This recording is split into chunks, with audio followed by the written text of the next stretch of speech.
Right now, there is a button on your screen that can make a $200 purchase feel like 50. It doesn't lower the price.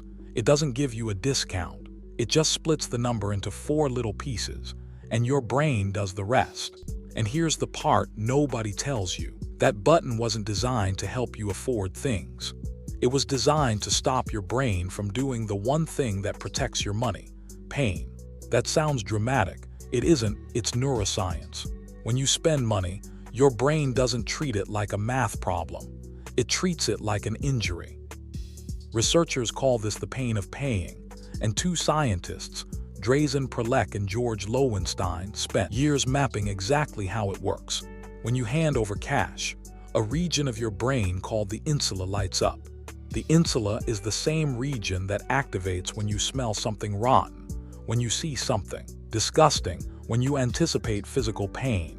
Your brain literally processes, spending money the way it processes stepping on something sharp. Why would it do that? Because for most of human history, giving away resources was dangerous. Your ancestors didn't have savings accounts. They had food, tools, and fuel, and losing any of them could mean not surviving the winter. So evolution installed an alarm system. Every time resources leave your hands, the alarm fires. It hurts a little, and that little hurt is the reason you hesitate before buying something expensive. It's not weakness. It's not anxiety. It's a security system that took millions of years to build. Now here's the question that changes everything. What happens if someone figures out how to switch that alarm off? They already did. And you probably used it this week. Buy now, pay later. Klarna, afterpay, Affirm, 4 easy payments. 0 interest. It feels like a gift. It feels like the checkout page is doing you a favor. But to understand what's actually happening, you need to go back to a strange experiment at MIT. In the late 90s, Drazen Perlek and a colleague named Duncan Simster ran a sealed auction for tickets to a sold-out Boston Celtics game. Real tickets, real money. Half the bidders were told they had to pay in cash. The other half were told they had to pay by credit card. Same tickets, same game, same room. The credit card group bid roughly twice as much. Not 10% more, not 30% more, double. Nothing about the tickets changed. The only thing that changed was how the payment would feel. Cash is vivid. You see it leave. Credit is abstract. The pain gets blurred, delayed, pushed somewhere off in the future where your brain can't quite focus on it. And when the pain fades, the spending doubles. That was a credit card. A single payment, arriving in one bill 30 days later. Buy now, pay later goes further. It doesn't just delay the pain, it shreds it into pieces. Think about what 4 payments of $50 actually does inside your head. Your brain doesn't multiply. Not automatically. Automatic thinking is fast, lazy, and literal. It sees the biggest number on the screen and anchors to it. $200 triggers the alarm. $50 barely registers. So the app makes sure 50 is the number you see, big and friendly, while the real price shrinks into the fine print. You are not being tricked with false information. Every number on that screen is true. You are being tricked with your own wiring, and it works. A Harvard Business School economist named Marco DiMaggio studied what happens to real people's transactions when they start using buy now, pay later. Spending didn't stay flat, it jumped. People bought more often, and the effect was strongest in the shoppers who could least afford it. The service sells itself as a budgeting tool. The data says it's an accelerant, but wait, if it hurts less and you get the thing you want, isn't that good? Here's the counterintuitive part. The pain was never the problem. The pain was the information. That flinch you feel before a big purchase is your brain running a calculation faster than you can think it. Do I value this more than everything else this money could do?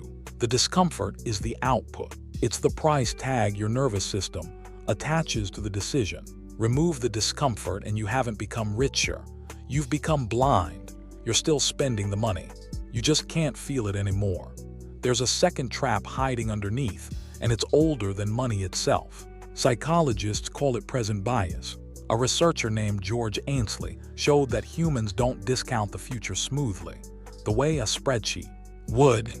We discount it hyperbolically, which is a technical way of saying that anything happening right now feels enormous, and anything happening in 2 weeks feels like it's happening to someone else. Offer someone $100 today or $110 next month, and most people grab the 100. The future self who has to live with the choice is a stranger. By now, pay later is present bias turned into a business model. The sweater arrives today. Today you gets the dopamine, the unboxing, the new thing. The payments arrive later, and later is the responsibility of future you. Except future you has a problem. Future you also has 3 other purchases on installment plans, each one made by a past version of you who felt no pain at checkout. The payments stack quietly. Individually, each one felt like nothing. That was the point. Feeling like nothing is the product. And your brain has one more vulnerability the system exploits. It's called mental accounting. And the economist Richard Thaler won a Nobel Prize for describing it. Your mind doesn't keep one big pool of money. It keeps separate imaginary buckets. Rent money, fun money, coffee money. A single $200 purchase raids the big, carefully guarded bucket, and the guard puts up a fight.